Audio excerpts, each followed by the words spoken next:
السلام عليك يا أبا عبد الله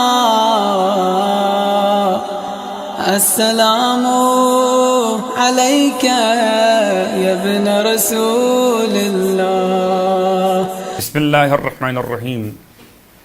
ماہ مبارک رمضان کے 20ویں دن کے روزے کی دعا۔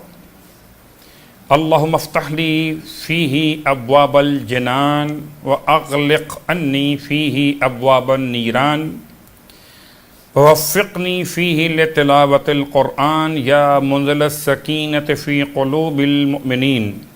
جو شخص بھی یہ دعا پڑھے گا پروردگار اس کے لیے ہزار ہزار فرشتوں کو مبعوث فرمائے گا جو اس کو ہر جابر حکمران شیطان اور بادشاہ سے محفوظ رکھیں گے۔ اس کو 60 سال کے مقبول روزوں کا ثواب عطا کیا جائے گا، اور اللہ اس کے اور جہنم کے درمیان 70 خندقوں کا فاصلہ حائل کر دے گا۔ ہر ایک خندق کا فاصلہ اتنا ہوگا جتنا آسمان و زمین کے درمیان کا فاصلہ ہے۔ ماہ مبارک رمضان کے 20ویں روزے کا ثواب کہ پروردگار عالم 70,000 فرشتے بھیجے گا کہ تمہیں راندے ہوئے شیطان کے شر سے بچائیں، اور ہر دن کے روزے کو 100 سال کے روزے کے برابر لکھیں۔ اللہ تمہارے جہنم کے درمیان خندقیں قرار دے گا۔ تمہارے لیے توریت، زبور، انجیل اور فرقان کی تلاوت کرنے والوں کا ثواب لکھے گا۔ تمہارے لیے جبرائیل امین کے ہر پر کی تعداد کے برابر 1 سال کی عبادت کا ثواب لکھے گا۔ عرش اور کرسی کے تسبیح کا ثواب بھی تمہیں عطا کرے گا، اور قرآن کی ہر آیت کی تعداد کے برابر حور العین تمہیں مرحمت فرمائے گا۔ ماہ مبارک رمضان کے درمیان روزوں کے مسائل۔ اگر کوئی انسان ظہر سے پہلے سفر اختیار کرے تو اس کے روزے کا کیا حکم ہے؟ جواب: حد ترخص تک پہنچنے پر روزہ باطل ہو جائے گا۔ آقا خوئی: اگر رات سے سفر کا ارادہ نہیں تھا تو بنا بر احتیاط واجب روزہ پورا کرے اور بعد میں قضا بھی رکھے۔ آقا سیستانی: بنا بر احتیاط اس دن کا روزہ نہیں رکھ سکتا۔ حد ترخص سے کیا مراد ہے؟ یعنی جب شہر کی دیواریں دکھائی نہ دیں اور شہر کی اذانیں سنائی نہ دیں۔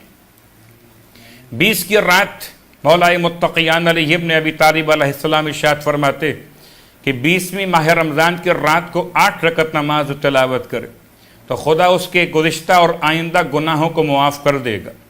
اور اس رات میں اللہ کے رسول یہ دعا پڑھا کرتے تھے: استغفر اللہ مما مضى من ذنوبی وما نسیتها وهي مثبتة علی یحصیها علی الکرام الکاتبون یعملون ما افعل واستغفر اللہ من موقبات الذنوب واستغفر اللہ منفعات الذنوب واستغفر اللہ مما فرض علی فتوانیت واستغفره من نسیان الشیء الذی باعدنی من ربی واستغفره من اللات والظلات ومما کسبت یدای واؤمن به واتوکل علیہ کثیرا کثیرا واستغفره واستغفره واستغفره واستغفره واستغفره واستغفره واستغفره وصل علی محمد وآل محمد۔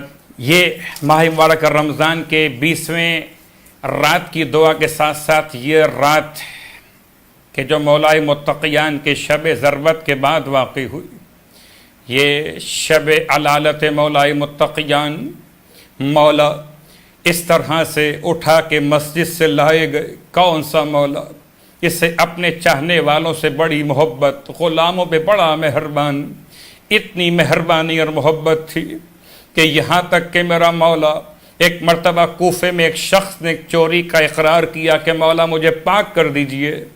امام نے اقرار لینے کے بعد جب شرعاً حد جاری فرمائی تو ہاتھ کی 4 انگلیاں کاٹ دی۔ وہ کٹی ہوئی انگلیوں کو لیے ہوئے مولا کے فضائل پڑھتا ہوا کوفے کی گلیوں میں چلا۔ کسی نے مولا کو خبر دی تو اسے اٹھا کر مولا کی خدمت میں لایا گیا۔ اتنا خون بہ چکا تھا کہ چلا نہیں جاتا تھا۔ امام نے فرمایا میں نے تمہارے ہاتھ کی 4 انگلیاں کاٹ دیں، تم میری تعریف بیان کر رہے ہو۔ وہ کہتا ہے مولا یہ 4 انگلیاں تو کیا، اگر آپ میرے جسم کی ایک ایک رگ کو کاٹ دیں تو میرے دل سے آپ کی محبت کبھی ختم نہ ہوگی۔ امام نے کٹی ہوئی انگلیوں کو مقام قطع پر رکھ کر دعا مانگی، انگلیاں واپس سے ایسے جڑ گئیں جیسے کٹی ہی نہ تھیں۔ مولا جوڑ کس طرح سے دیا؟ کاٹنا عدالت تھا میرے مولا کا اور جوڑنا عین ولایت تھا۔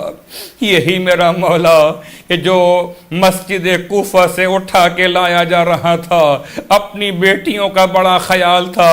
جیسے ہی دروازے بیت الشرف پر پہنچے فرمایا بیٹا حسن اب میرے دوستوں سے کہو واپس چلے جائیں۔ بابا کس لیے؟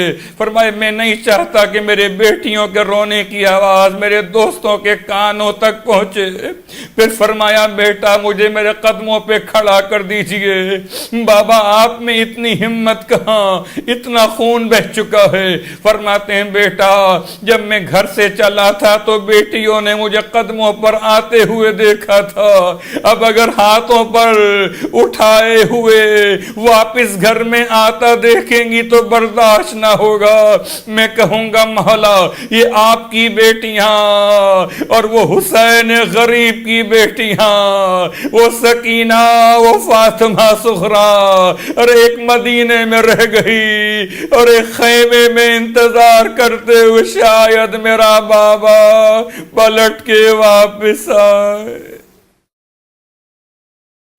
سورہ فلق، اگر کوئی انسان احتلام کا مریض ہو جائے تو سونے سے پہلے 5 دفعہ سورہ فلق کی تلاوت کرے تو احتلام سے محفوظ رہے گا۔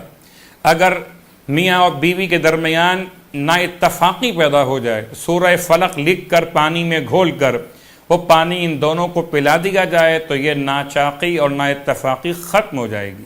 پروردگار سے التماس کہ خدا ہم کو ماہ مبارک رمضان کی دعا اور ماہ مبارک رمضان کے تلاوت قرآن کا شوق عطا فرمائے۔ والسلام علیکم ورحمۃ اللہ وبرکاتہ۔